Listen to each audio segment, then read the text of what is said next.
AFE Navigator 2017 introduces some new functionality to better facilitate tracking estimates for large projects, both in terms of project duration and project complexity. My name is Jeff Clement and I'm the product manager for AFE Navigator. Let me show you how it works. On a typical AFE and AFE Navigator, such as this workover AFE here, we have a single column that tracks our AFE's estimate by GL account. We can then import our actual costs or our field costs at the GL level and compare those to what we budgeted, allowing us to see whether or not our project is on track. However, when a project spans multiple years or contains multiple distinct project phases, it becomes difficult to determine, when the project's ongoing, whether the project is on track because of the lack of granularity. For example, if we have a 5-year project with a total budget of $5 million, and by the end of the first year we spent $1 million, are we on track? On the surface, it's difficult to say. We know what our total budget is and we know what we spent to date, but we don't know, without more information, if this is what we should have spent by this point in the project.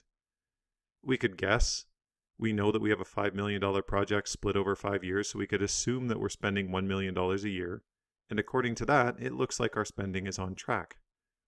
But what if this isn't the case? If we have an AFE like this one, where up front we have some minor expenses, but the majority of the spending happens in the final years, then having spent $1 million at the end of the first year would indicate that we are grossly overspent. The changes to estimates in AFE Navigator 2017 allow us to identify these types of overspends sooner so that we can make better decisions. AFE Navigator 2017 allows you to further break down your AFE estimates based on when you will actually be spending. On this AFE, we have a 3-year project with an estimate split over 2015, 2016, and 2017. In this case, the costs are broken down yearly, but they can also be captured quarterly, monthly, or a mix of the three. Not only does this help with planning, because I'm indicating when the spending will happen, but we can also now compare those to our actuals or field costs and quickly identify if our spending is on track given where we are in the project. So when I choose to show my actual cost detail, I can now see what I budgeted for each year and what I've actually spent. This allows us to find overspends more quickly instead of only catching them at the tail end of a long-term project. Another way to break down the estimate on an AFE is to break it down by project phase. Now these phases are something that you configure within the AFE Navigator. For my sample AFE here, I have 3 phases. I have preliminary costs, drilling costs, and completion costs. And my costs are allocated to these 3 different phases. As before, we can choose to show actual cost detail, and then we can compare what we budgeted for each project phase and what we actually spent.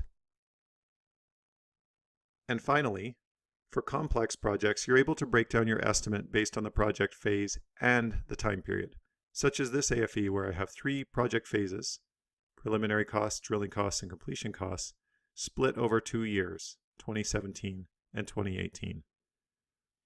And now if I'd like to change how I see this information, for example, I'd like to see overall what my drilling costs are, AFE Navigator includes some tools to allow us to change that. So I can group by phase, and now I have my drilling costs rolled up. In summary, AFE Navigator 2017 now supports tracking additional estimate detail by project phase and by project time period. This allows faster identification of overspends and more visibility into where those overspends occur.